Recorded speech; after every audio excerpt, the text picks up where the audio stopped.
بسم اللہ الرحمن الرحیم۔ السلام علیکم۔ میں اشکی ملک آپ کی خدمت میں حاضر ہوں۔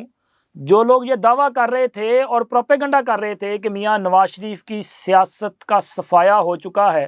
اور میاں نواز شریف نے لندن واپسی کی تیاری کر لی ہے، وہ سارے کے سارے سن لیں کہ بھائی میاں نواز شریف نے معاملات اپنے ہاتھ میں لے لیے ہیں، اور میاں نواز شریف کی انٹری کے بعد، اور وہ انٹری ہوئی ہے حکومتی امور میں کہ دیکھا نہیں، اس کے بعد بہت بڑی تبدیلیاں آنا شروع ہو گئی ہیں۔ پروجیکٹ عمران والا جرنیل جو ہے وہ بھی کٹہرے میں آن کھڑا ہوا ہے، شکنجہ ٹائٹ کر لیا گیا ہے، اور اس کے ساتھ ساتھ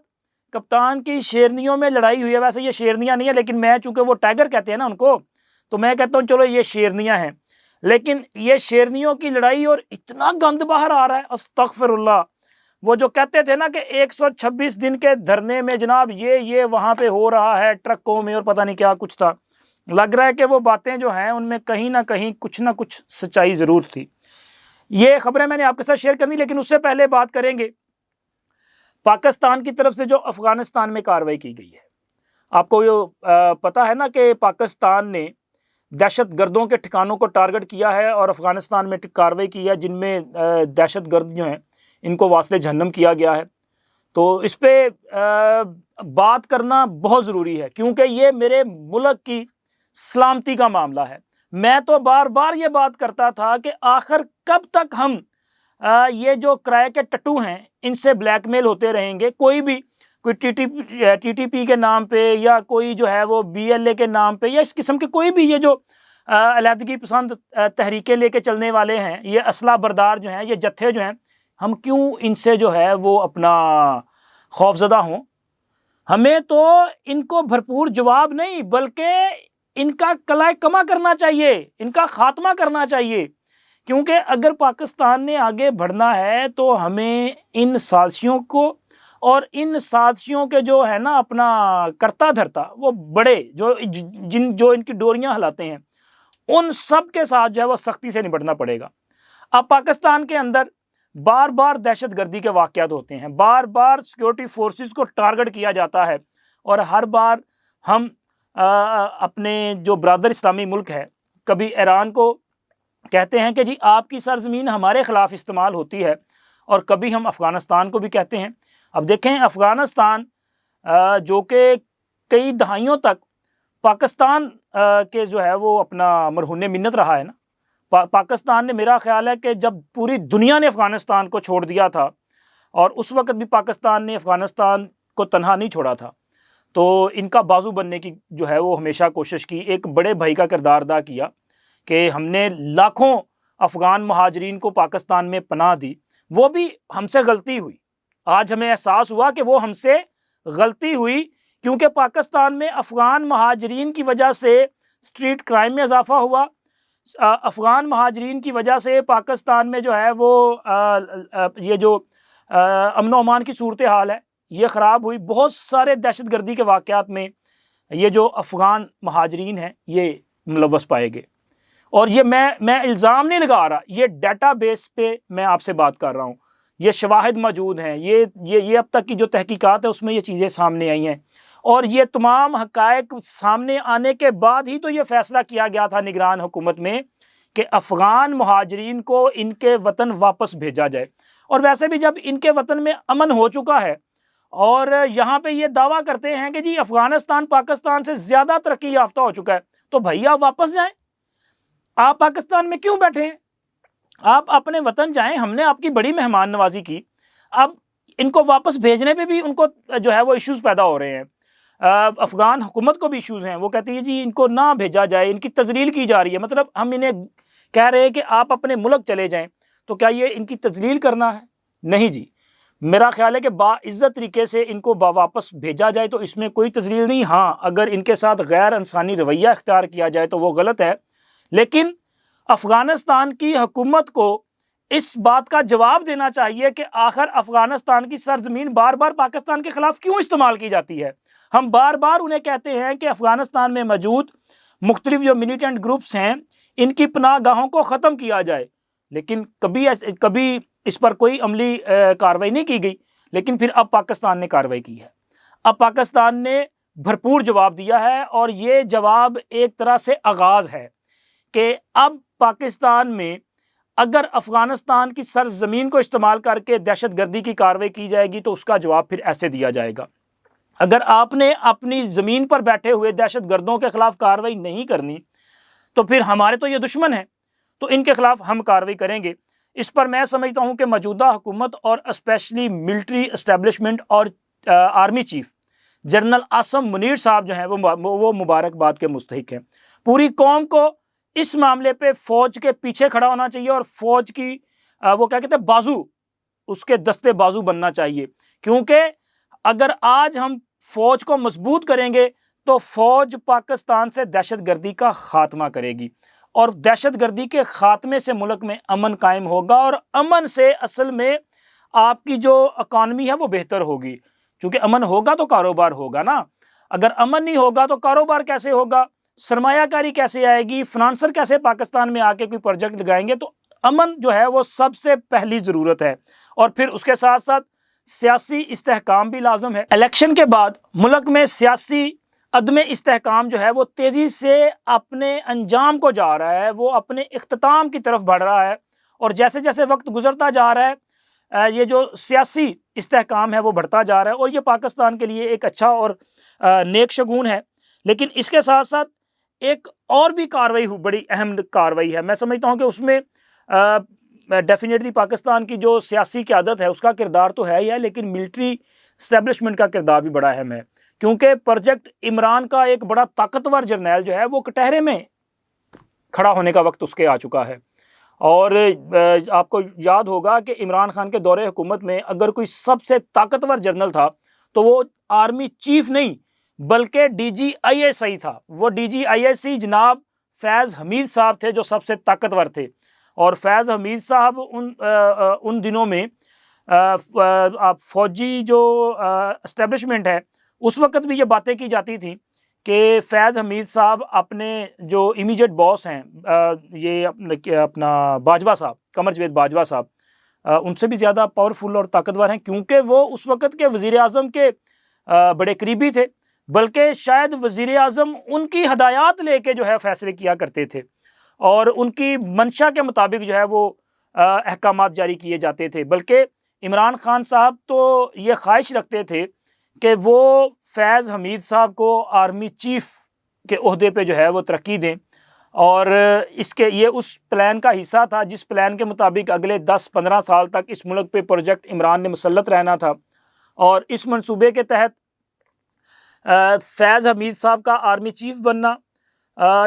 عمران خان کا وزیر اعظم بننا، پھر وزیر اعظم کے بعد جو ہے ملک میں صدارتی نظام رائج کرنا، اور صدارتی نظام رائج کرنے کے بعد صدر مملکت کے عہدے پہ فائز ہونا، اور پھر فیض حمید صاحب کا بھی جو ہے وہ کم از کم 2 ٹرم کے بعد جو ہے وہ صدر مملکت کے عہدے پہ جانا۔ یہ مطلب اس پلان کا جو شنید تھی، جو باتیں کی جاتی تھی ان کے مطابق یہ اس پلان کا حصہ تھا، اور بھی دیگر جنرلز جو ہیں ان کا نام تھا اسی طرح، اور سپریم کورٹ میں بھی کچھ ججز کو جو ہے ایلیمنیٹ کیا گیا، اور وہ بھی باقاعدہ ایک منصوبے کے تحت تھا نا، کہ یہ منصوبہ یہ تھا کہ جی 2023 تک یہ جو ہے وہ چیف جسٹس ہوگا، پھر 2024 میں یہ ہوگا، پھر 25 میں وہ آ جائے گا، پھر 27 میں یہ چیف جسٹس ہوگا، یہ اپنے بندے ہیں، اسی طرح وہ پورا پلان تھا 2031-32 تک کا، یہ پورا پلان تھا جس کے مطابق سپریم کورٹ میں مختلف ہائی کورٹ سے ججز کو جو ہے وہ لایا گیا۔ اسی طرح ہائی کورٹس میں بھی ایک